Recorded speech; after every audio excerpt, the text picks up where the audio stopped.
Okay, everyone. Greetings, fellow aficionados. So I'm here with Aaron Shelby, the grandson of Carroll Shelby and his people, Gary Patterson. So Gary is actually a little inside joke there. Gary's CEO of President. I'm not the CEO. So he's just He's gonna people. be CEO. Yeah, Yeah. yeah. So anyhow, yeah. But Gary's a big wheel. Gary's a hot shoe. Gary's one of the hot shoes of Shelby. Runs the company day to day, doing a fantastic job. We go way back, as if you couldn't tell with all the clowning around. You should have seen what's going on off camera. Anyhow, so Aaron, this is kind of a special year for you and your family. Here I'm with a 60th anniversary cap, which was last year, but something big's going on this year. That's exactly right. You know, this year we've got the 100th anniversary, or it would have been Carroll's 100th birthday. So we've got the 100-year Centennial of Carroll. And so we're doing a lot of celebrations around that this year, calling it the Carroll's Shelby Centennial Year. We started off with a couple of events in Los Angeles. We're here at Scottsdale now, doing a little bit of Team Shelby excitement. And then we've got this great car behind us that we're calling the Centennial car. So tell us a little bit about the Centennial, either one, either or both. And then why don't we go into a little bit on Carroll, and then we'll take a look at what else you guys are doing these days. Super. So You want to take a look at this thing? Yeah, let's go for it. All right. So if you take a look at this car, what we decided was if it's Carroll Shelby, it would have been his 100th birthday, right? Let's come out with a Centennial Mustang, Shelby Mustang, right? So, but it's got to be truly special. So it's got our own aluminum fenders. So these are not the fenders that the car comes with. And it's our Shelby spec wheels. And we've got our Shelby spec hood. And check a look at that a decal up here. So when you guys get a chance, take a look. It's a special decal. And so that's just like they recently minted some silver coins. And so that's the same as the silver coins? I believe it is. Yes. I believe it Very is. cool. Yeah. So it's got Carroll with the iconic black hat, right? Yes. The black Stetson hat. So you got to have those kind of things. And it's got, gauges and exhaust. The cool thing is, too, when we announced this car, a couple weeks ago, sold out in less than 24 hours. And so I'm assuming a production run of 100? We're going to do 100. So 100 of those are spoken for. However, if you really are truly interested, you can still put your name on a waiting list, because if somebody drops out, you never know. You could still be one of those people. And so talk about the Gary Patterson that goes into this car, because this dude's a fantastic hot shoe. He was telling me a story about, it was the SR, the GT350 SR that you guys did. GTS, the Shelby GTSR of '08, that he was out on a track with a guy on a Ford GT, and quoting Gary, I smoked him. And the dude was a professional driver. So this guy likes to go fast. But Winston, you bring up a good point, but when we talk about the cars that we build, and if you guys saw the movie Ford versus Ferrari, and everybody has, it's about a team of people. It's not one person. So there is Gary Patterson in this, but there's a whole lot of other people that had a lot to do with the cars and the designs and what we do and how we do it. Vince LaViolette is our vice president. He does a lot of the design work. We still have input, and he's a hot shoe too. Yes, he's a real good hot shoe, and he's almost like an intuitive engineer, because does he have a formal engineering degree or not? He does not. But he's like Rem. He's like Phil Remington, that he knows how to make things work. He's a Phil Remington of today, which is awesome. But if you look at the team of people that we have, we've got some younger people on the team. So those are the people who are saying, hey, why don't we do wheels in black? I don't like the black wheels as much. Now I have cars with black wheels and a polished wheels.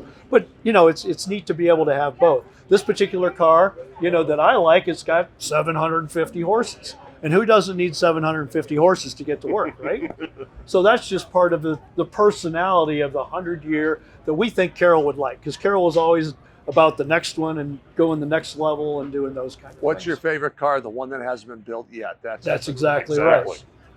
And when we look at Shelby today, we're looking out the windshield, right? We're looking at what the future is. The rearview mirror, great, very important. Learn from it, right? Look at the history of Shelby. Yes. It's totally rich, right? But it's in the rearview mirror. Carroll and our team today, we're looking out the windshield. It's big, and it's where we're headed. Awesome. Why, Aaron? Why don't we just talk a little bit about Carroll? What's it like growing up Shelby? We'll start there. So and it's then see where we interesting. go. I mean, it's people ask about what was he like as a grandpa, and he was a grandpa. I mean, from when I was a little kid, he'd show up at the house with candy or ice cream or whatnot. We played a lot of golf together. Spent a lot of time on his farm in East Texas, and so a lot of ways he was very typical from a grandfather perspective. But then it was also, I learned to drive when I was 12 in one of his Dodge Omni GLHs. And Was he teaching you? He was. He taught me. And we How's did the that? same time driving a Standard, so I learned how to do that. So I was a tall kid, fortunately, so I could see over the steering wheel. But it was a lot of fun, and I didn't know he was going to do it. I was just going to tour the factory.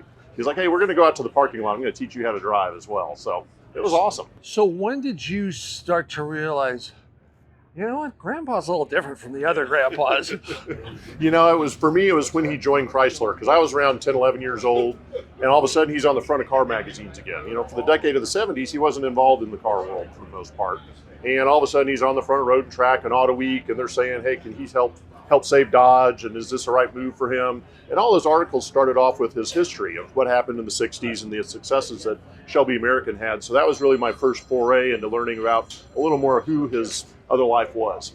And so were you, when you were, before that, were you a car kid, or did it kind of osmosisize about that time? No, I'll tell you the interesting thing. So my father started racing Formula Fords when I was 8 years old. So the first race I went to with him, that's when I fell in love with cars. That was, I loved that race. Told him, any race you've got, we lived in Southern California at the time, I want to go. So he was nice enough to take me to most of them. I was fairly responsible, so he could leave me in the pits or wherever. And so followed him in Formula Fords, Formula Atlantics. And at the track at Riverside, at Willow Springs, people show up in their BMW M1s, their Ferraris. And so that was really my first foray into seeing the more exotic cars of the time. Gary, where did your speed affliction come from? Well, I also had the family connection. So, my father, his brothers, they all had cool stuff, right? And cool stuff in the, mid 60s when I was a little kid was, Mustangs and GTOs and Corvettes. And we'd go to a family get together and the uncles all had all that stuff, And so this is where? So this is in Ohio. So it's rural Ohio. We get together on the grandparents' farm, and the next thing you know, there's black stripes up and down in front of the county road in front of grandparents' house, and it's there's a Hypo Mustang convertible that my dad owned. Ray had a GTO, Did had a 427 Cobra, Bill had a 57 Chevy, and they were all souped up. So that's when you're a young impressionable person. Yes. I mean it happened. And so, Aaron, did it ever happen with you where Carroll said, "Okay, son, let's go out for a drive"? And then did he let it rip? Did he ever take you out for, let's just say, a brisk drive? So I don't know that I had that necessarily. He was, the country roads of East Texas where I saw him most. He could drive those roads blindfolded. And they're all little 2-lane roads that go like this. So there were certainly some times I'm like, are we going off the edge of the road? Or are we going to keep it on? And he was a driver. He knew what he was doing. But my brother had a couple of experiences like that. He picked him up in Dallas one time, and he had a couple buddies that were following him. The highway was fine, but they get off the highway, and Carroll just takes off. And my brother's buddies, who were 16 at the time, they can't keep up. They're like, they don't know the roads. They don't know where they're going. There was no cell phones at the time. So he took off. Carroll thought it was the funniest thing in the world that these two kids couldn't keep up with him. He's like, I'll slow down a little bit. And Randall will tell you, he's like, we were doing 120 at one point, and this guy in a pickup with a hay bale on the back pulled out in front of us. Carroll had to take evasive action. He's like, it worked, but he's like, I didn't want to ride with him again after that. So. Because it's interesting when you get with real good drivers. I mean, there's stories when I talk with Valentino at Lamborghini about where he was messing around, where he's doing his test driving thing, and some guys would pull out. And there's one Harry story that we'll have to go into at another time. Gary, so 750 horsepower on this. What have you done underneath in suspension, brakes, etc.? What are we looking at? These we started out with a great brake package that Ford had from the beginning with Brembo.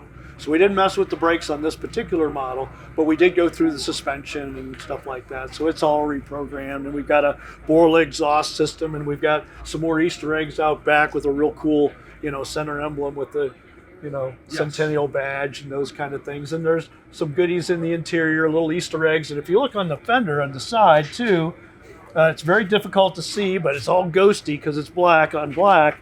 But you got Carroll with the Stetson hat right there too. Oh, that is cute. And Yeah, you I got see the that. the Yep. Shelby emblems here, Shelby branded wheels. If you open the door, and I don't know that it's open, it's locked. But you've got some gauges in there and the Stetson hat. This doesn't have the seats yet. It's because what I like about this is, just being bluntly honest, this was a little more restrained than some of the other. It's understated. Yes. And we've done that before. When the first Shelby 1000s we did was also very understated. But that's kind of fun too, because it's kind of like going out with a vehicle that nobody expects to be fast. And some guy, and I've done this with a what a Lamborghini. surprise. Yeah, it makes sense. Lamborghini pulls up next to you. They don't realize that there's 750 horses here. But when they see that Shelby sign in front of them pulling away, they get it. They get it. And they look really good in the rearview mirror. So I like that. So here's a great Gary story where, if memory serves me correctly, this was done with Code Red. So Gary has, I guess we could call it a one-off build, Code Red. It was, yes. At that time it was. Yes, and so 1,200 horsepower at the wheels, 1,100 horsepower at the wheels. 1200. And so Gary was great because he said, look, all I want to have happen is pull up next to a guy in a Bugatti Veyron. I don't care if he's faster than me, but if I have him behind me from like 50 to 170, I'm happy. Yeah. Yeah. And so, but it's again, this one's understated. Yes. Code Red, the first one was also understated. So that's kind of cool. But we also have the cars that are bold editions and things that are flashy. Yes. And the best thing, tool I think is so cool about Shelby today is we got the old cars and the new cars. And we got trucks. So I was about to say, we're going to do a quick cut there, and now we're going to go look at some of the things Gary's talking about.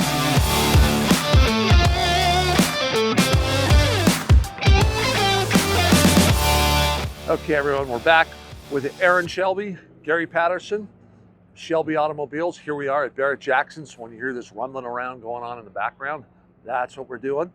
Nice little conversation we just had. So why don't we talk a little current and then product in the past? We talked about the rear view mirror. Why don't we start in the rear view mirror briefly and talk about this OVC project. What exactly is OVC for those that don't know? And then how does this thing tie in with Shelby history? So that's really good, Winston. So, back in 1965, and even before that, the factory was at Venice, Venice, California. So we always talked about the guys that worked in Venice as the original Venice crew from 1965. And Jim Marietta was a young man, 18, working for Carroll Shelby in 1965 and working on 65 GT350s. So he got the idea to get the older guys together that still wanted to do this stuff and have those guys continue to recreate the car that they built, 60 years ago, almost 60 years ago. So that's what this car is. So it's really Jim Marietta, Ted Sutton, Peter Brock's been involved in these cars too, who was the original designer, as you know, Daytona Coupe and all those kind of things. So these cars are cars that these guys are putting back together and people that they've brought in. So they got some younger guys working with them too, right? So some mentoring of old and new. But that's what this car is. So it's a lot of the same flavors that Carroll Shelby had, a little bit of Peter Brock, some more Peter Brock things that he would have done. And then if you take a look at this one, it's got that speedster, kind of tail. So then the cool thing is you got this car, which is vintage. We talked about old and new. Yep. And now we got the new speedster, right? Yes. So that's kind of cool. So is this running 289, 306 horsepower? Have they bumped it at all? Do you know? Oh, yeah. We'll see with today's technology, this is still a push rod, it's 302, but you could get a 331 or 347. You can do some things and a little more juice, right? So that your memory is maybe, so we don't want to disappoint, right? So we can do some things under the hood that make it a little more attractive. What a surprise. So why don't we talk the new speedster? So that's what's cool too. So fast forward, nearly 60 years later, we're talking about this new one. So much like the Centennial version, but this one's a lot more, bright, in your face. You can tell that a lot of work's been done to this car. So these guys are looking with their cameras. They can see already this is not a stock front fascia for a Ford Mustang, right? The Shelby team has redesigned the entire front fascia, the grille, the hood. The hood is also very functional, brings in air here, extracts air here.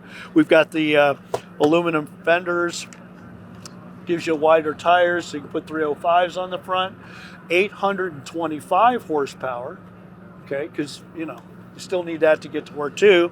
Pump gas, emissions legal, so we do all those kind of things. And it's got the gauges and the wheels and the tires and the brakes, hardened wheel studs on these cars, because, we used to break them at the drag strip. So, question for you, Gary, is so over there at the Centennial, we're talking 750 horsepower. Here we're talking 825. Is there too much horsepower? So, I don't know that you can get there, but maybe if you put on a pressure suit. So what you're saying is it's too much horsepower. It might be too much horsepower if you need a pressure suit to stand the G-forces? Well, no, it's not. So if you put the suit on and you get it all pumped up like the guys that fly the big planes, right? We've had this conversation before. And you get it all pumped up and you still black out from the that's when it's too much. Yeah. Okay. You probably got enough when you got that. So there you go. And so also tweaking the suspension and brakes. Suspension. We do some recalibration of the Magna Ride. You see the big 6-piston caliper, Brembos, branded Shelby. So this car is, a lot like the Centennial car, but it's on steroids. So it's the next step, right? It's the next of, bigger, better, faster. Aaron, how many Shelbys do you have today? Gosh, that's a good question. My personal collection with my name on it, I think 4 right now. So, what was the first Shelby you ever bought? So the first one I physically bought was a 15 GT350. And if you remember, that was the first year that model came out. They only ran 100 of the kind of track pack, tech pack ones and 36 of the race comp ones. I got one of the track pack ones, and so it's an awesome car. That flat plane crank's a lot of fun. Just took delivery of a 22 GT500 as well, a Heritage Edition in the Brittany Blue with the track pack on it. Nice. So I kind of like that newer stuff, but I've got the most unique one in the collections, the little 289 Cobra that Matt Damon drives in the Ford versus Ferrari movie, Superformance model. Nice, but then you guys also, if I'm remembering correctly, recently bought a 427. We did, yes. About 2 years ago, we purchased 427 at auction. Dad had been wanting to get an original for a while. This one fit the bill. It's a good car, kind of interesting history, as all of them have, but we've got that in our collection in Dallas. And then you also bought a GT350R. Yes, we did. Cars. Yes, we did, exactly. Number 101, owned by Alan Bolte for a long time. I played with that car years ago. So that's a great car. Again, something that we've kind of had our eye on getting one. There's only was 36 of those made. All race cars, all various degrees of being wrecked at some point in time. But this one's in good shape, and it sits nicely in our collection. And so jumping back to the present, the engine in here, 5-liter blown? Yeah, 5-liter, 3.8 Whipple supercharger. Got it. Yeah. Bigger injectors and, air intakes. So would you almost consider this like the modern GT350 convertible? Yeah, this is probably more like the modern GT500 convertible. Okay. Yep, yeah, available in convertible, manual, and then we got the Speedster option. Yep. So this is pretty cool too because you can set it up like this. So it looks like it's a neat little 2-seater, which it is, right? But if you're really, maybe you've got small children or something, you push this button, these go in the trunk, this comes out, kids can still go in the back seat, so it still seats 4. Or if you need it because it starts to rain, right? This comes out, goes in the trunk, convertible top still works, so it's still very functional.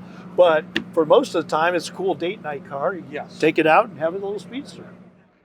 On the Speedster, limited run or as many as the market bears? No, that's a limited run as well. So we'll only do 98 of those. Okay, cool. But per year, per model year. Yes, per model year. So, but cars aren't the only thing you do. That's true. So why don't we go That's take true. a look at those right now? You want to look at some trucks? We're going to go take a look at some trucks. There we go.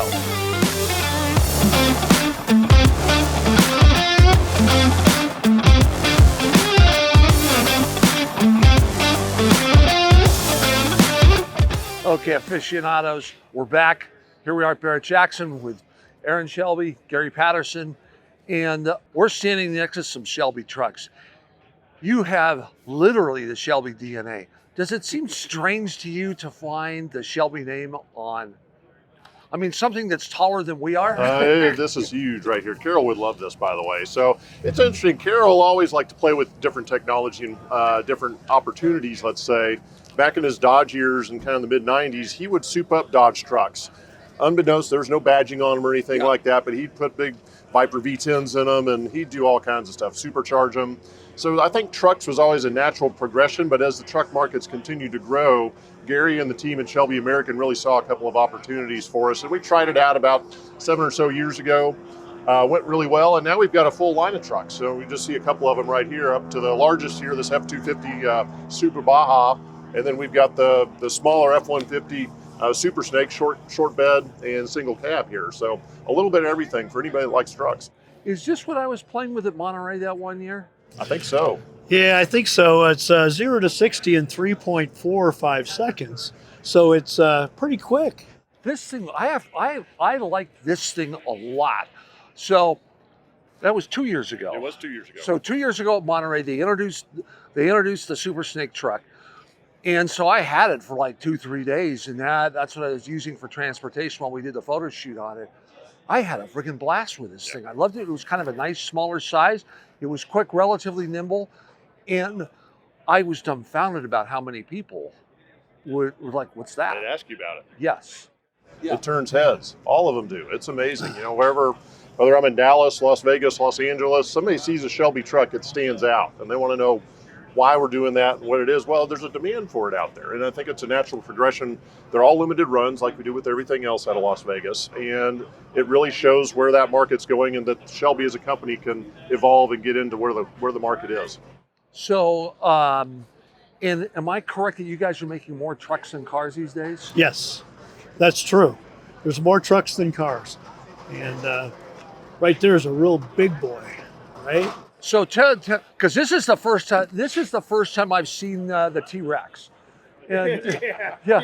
And so, tell me about the T-Rex. What's going on here, other than things like 12 feet tall? Well, it's 12 feet tall, so it's not quite 12 feet tall, but it's a big truck. What's fun about these is this one's got that big 6.7 turbo diesel, over 1,000 pound-feet of torque.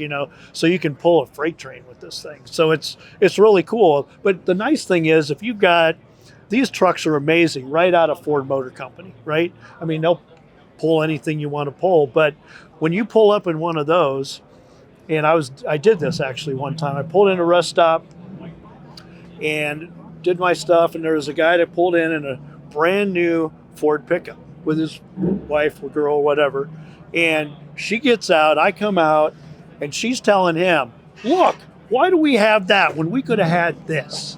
Right? So it's got everything is more. We got big lights, we got big bumpers, we got big pulling power, you got a custom hood. It's just the biggest, baddest machine you can buy. So what are you guys doing under the hood?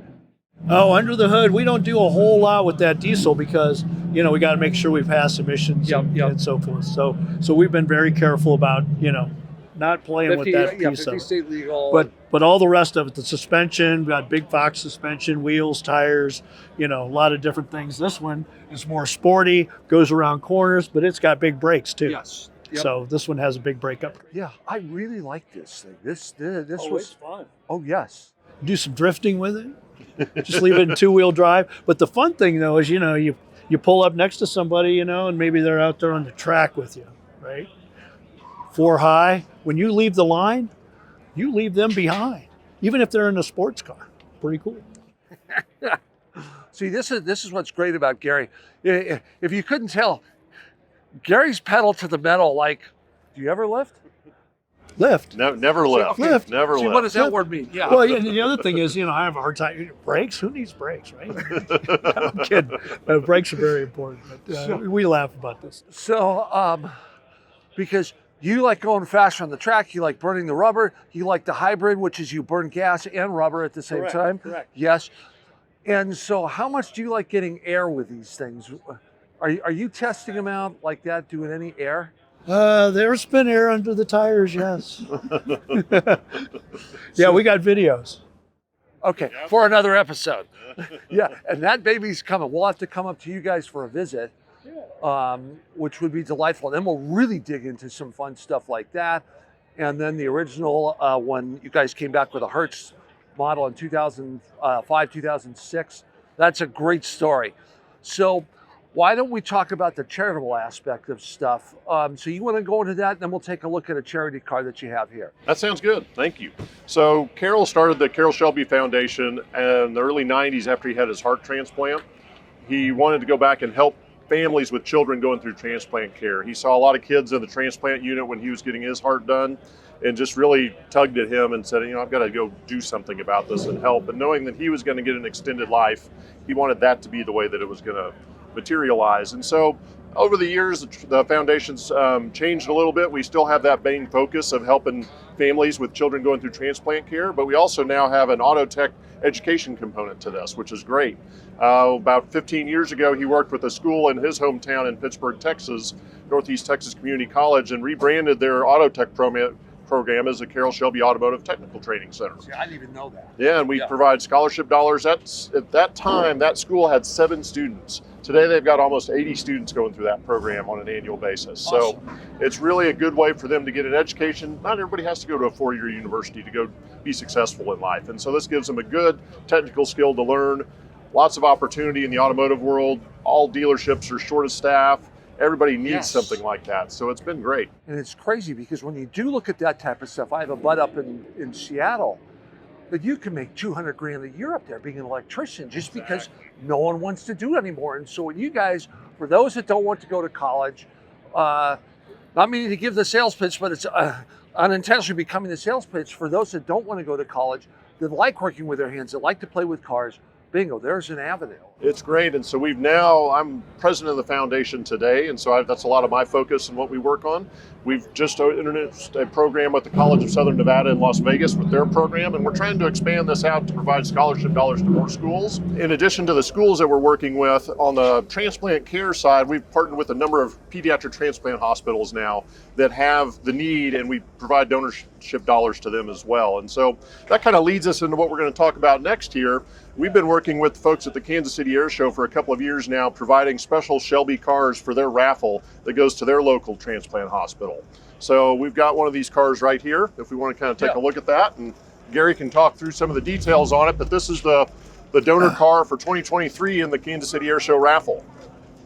So this one is for 2023. This is their car. It's a 22 model, but it's got a whole host of things that make it stand out and very special. It's basically a one-off car that we did for this Kansas City and the Children's Hospital there, and to honor the Air Force guys, because Carroll was obviously an Air Force pilot, and he taught people how to fly in World War II.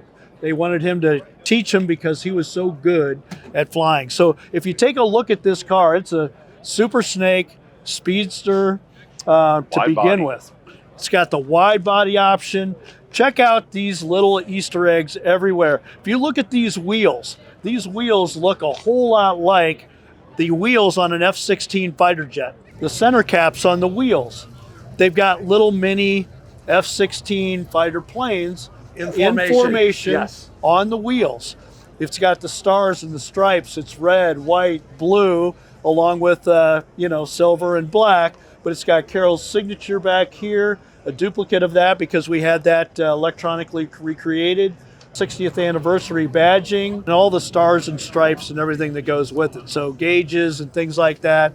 And, so this car is obviously very, very special.